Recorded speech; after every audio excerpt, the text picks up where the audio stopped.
السلام عليكم ورحمة الله وبركاته. أهلا بكم أعزائي المشاهدين في فيديو جديد هنا على قناة أوبن مايك. النهاردة إن شاء الله بإذن الله هنتكلم وهنناقش مع بعض الحلقة الرابعة من الموسم الأول من مسلسل The Walking Dead ديريل ديكسون. The Walking Dead ديريل ديكسون بتستمر أحداثه ومحاولات ديريل مرة أخرى في العودة إلى أمريكا، ولكن بتواجهه الكثير من العقبات. واللي متابع معانا في مراجعة الثلاث حلقات اللي فاتوا واللي بيتفرج على المسلسل عارف ايه نوعية العقبات وايه الحاجات اللي بتواجهه. طيب الحلقة دي كان من المتوقع ان تكون حلقة عالية الجودة على جميع المستويات. طب هي حلقة حلوة ولا وحشة؟ بشكل عام هي حلقة كويسة، حلقة حلوة، ولكن في بعض السلبيات اللي انا هبدأ اتكلم فيها شوية مش عجباني بشكل عام في المسلسل وما عجبتنيش في الحلقة ديت. وهي فكرة ان احنا ما عندناش مشاهد 1v1 كويسة، او ما عندناش مشاهد قتالية فردية على مستوى جودة عالية.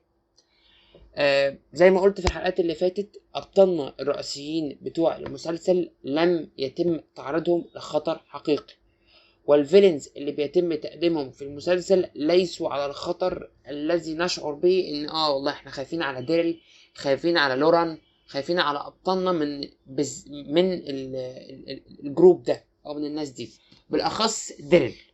لان احنا كل اللي شفناه ديريل بيواجهه بينتصر عليه بسهولة. انا بتكلم هنا عن المسلسل ده، كل الشخصيات اللي ديريل قابلها 1v1 بينتصر عليهم بسهولة، سواء الراجل اللي هو عايز ينتقم لاخوه او سواء ابو لوران اللي احنا شفناه.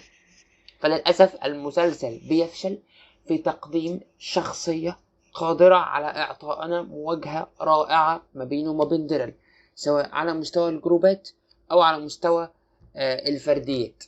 مفيش شخصية قادرة تجابه ديريل، مفيش شخصية حتى قادرة تورينا مشاهد أكشن محترمة. مشاهد الأكشن نفسها مش مبتكرة، الفردية ال1v1 الهاند اون هاند مش مبتكرة، وطرق تصويرها تقليدية وطرق تصميمها أيضا تقليدية. وبالتالي المسلسل بيفشل في تقديم مشاهد أكشن فردية على المستوى اللي المفروض المسلسل ده يستحقه، لأن المسلسل ده يستحق الكثير والكثير. طيب دي النقطة الأولانية أو دي السلبية الأولانية. السلبية التانية إن أنا ابتديت أحس إن المسلسل مش عارف يربط بطلنا بسبب مقنع يخليه يفضل موجود في المدينة دي وما يرجعش أمريكا. فبالتالي بيلعب على وتر الشخصية إن هو شخصية بتحب تساعد الناس، بتحب تعمل الخير، بيساعد الراهبة وابن أختها يخلصوا من مشكلة، يخش في مشكلة تانية يساعدهم، لطيبة قلبه ولا حسن نيته. الله عليك يا عم ديريل. طب وبعدين احنا هنفضل نخلص مشكلة أو معضلة ويساعدهم في مشكلة ويساعدهم في معضلة ومن ثم يصعبوا عليه يخشوا في مشكلة تانية ويساعدهم؟ طب هو كده مش هيرجع ومش هيخلص.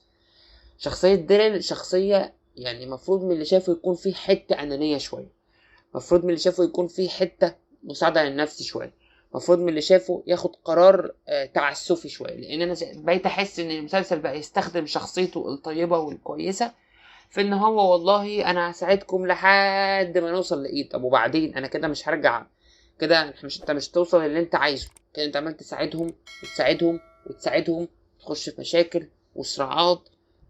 ويا ريت بنشوف حاجه من المشاكل والصراعات دي، احنا بنشوف مشاهد تقليديه ومشاهد اكشن تقليديه جدا وافكار تقليديه جدا.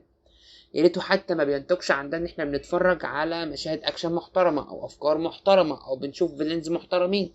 كلهم تقليديين وعاديين ومفيش منهم جديد. طب وبعدين انا مش عارف.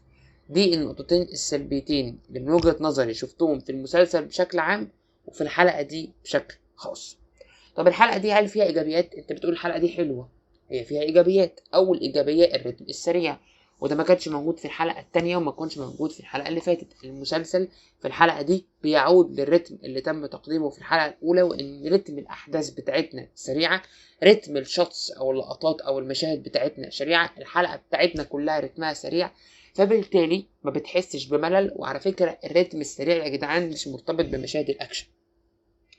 ان الحلقه تبقى رتمها سريع او رتمها بطيء مش مرتبط بان الحلقه فيها اكشن ولا لا، ده مرتبط بطريقه التصوير وطريقه الشوتس وطريقه المونتاج، هو اللي يخلي لك رتم سريع ولا رتم مش سريع. ممكن تلاقي حلقه ما فيهاش ولا مشهد اكشن ولكن الرتم بتاعها سريع، لان طريقه التصوير وطريقه المونتاج هي اللي خلتك تحس بالاحساس ده.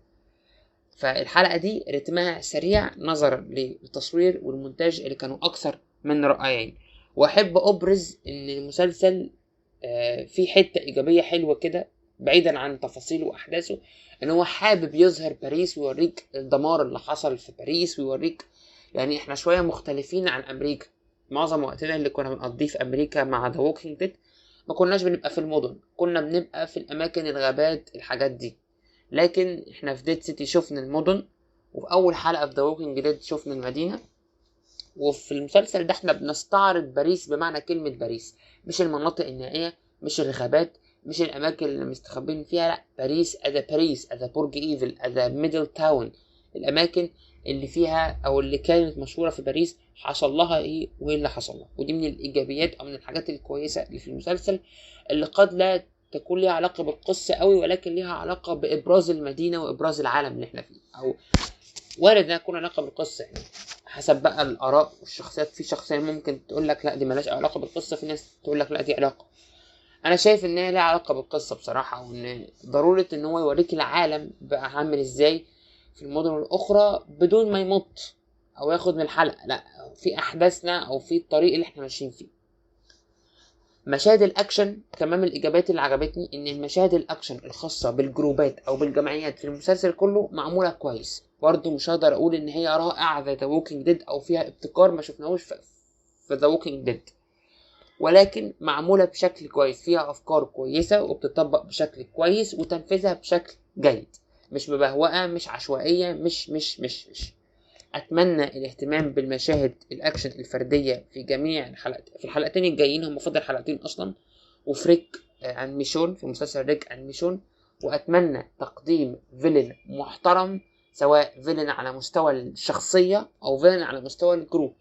احنا مقبلين على تقديم CRM وده فيلن محترم، ولكن احنا محتاجين ممثل تقيل ومحتاجين شخصيه قويه، سواء في الكاريزما، سواء في الحضور، سواء في التمثيل، سواء في القتال، علشان سواء في الدوافع، الفلسفة اللي بيقدمها، حاجة كده نقدر نقارنها بنيجن. احنا ما شفناش حاجة محترمة من ساعة نيجن، ودي مشكلة بيعاني منها المسلسل. فبس كده، ده كان كل حاجة عندي عن المسلسل. تقييم الحلقة 6.5/10، فاضل حلقتين وينتهي الموسم. شوفوا بقى، اكتبوا في الكومنتات هل انتوا عايزين اعمل لكم مراجعة الحلقة حلقة ولا اعمل لكم مراجعة الحلقتين مع بعض. انا لو عن نفسي شايف ان لو مفيش حاجه جديده عندي اقولها في الحلقه الجايه، خلاص ممكن استنى الحلقه الاخيره واعمل مراجعه الحلقتين مع بعض وتقييم للموسم بشكل عام. لو انتوا عايزين مراجعه الحلقه بحلقه اكتبوا لي تحت في الكومنتات. بس كده، ده كان كل اللي عندي لحلقه النهارده. لو عجبكم الفيديو يا ريت تعملوا لايك وشير وسبسكرايب، وشكرا جدا على المشاهده. اشوفكم ان شاء الله باذن الله في الفيديو الجاي، وسلام.